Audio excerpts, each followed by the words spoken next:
Vitamin सीने भरपूर असा हा आवळा. आता हा वर्षभर टिकण्यासाठी ह्याची अशी आवळा कँडी करून ठेवली की ती अगदी लहान मुलांपासून ते वृद्धांपर्यंत सर्वांना आवडते. आता ह्याच्यासाठी मी इथं आवळा स्वच्छ धुवून घेतलेला आहे. गॅसवर एक पातेलं ठेवलेलं आहे आणि त्यात पाणी घातलेलं आहे आणि एका चाळणीत तो आवळा सगळा घालून 15 मिनटासाठी वाफलायला ठेवलेला आहे. 15 मिनटानंतर हे थंड करायला ठेवायचं आणि थंड झालं की नंतर मग ह्याच्या अशा पाकळ्या मोकळ्या करायच्या. ह्या पाकळ्या सहजच निघतात. ह्या पाकळ्या मोकळ्या करायचा आणि त्यातला आतला बीही काढून टाकायचा. आता इथं या पाकळ्या सगळ्या झालेल्याच आहेत मोकळ्या करून. तर ह्याच्यासाठी मी 1 किलो आवळा घेतलेला आहे. त्याच्यासाठी इथं मी 800 ग्रॅम गूळ घेतलेला आहे. हा गूळ आणि आवळा एका कोरड्या पातेल्यात सगळा एकत्र करून ठेवायचं.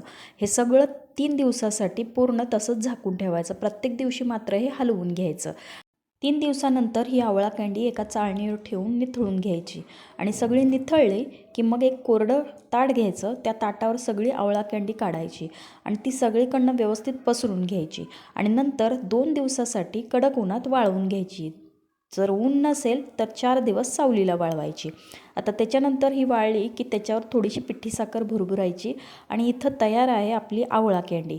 एक स्वच्छ करून कोरडी केलेली अशी काचेची भरणी घ्यायची आणि त्या काचेच्या भरणीत हा सगळा आवळा कँडी घालायची आणि अगदी वर्षभर टिकणारी आवळा कँडी तयार आहे.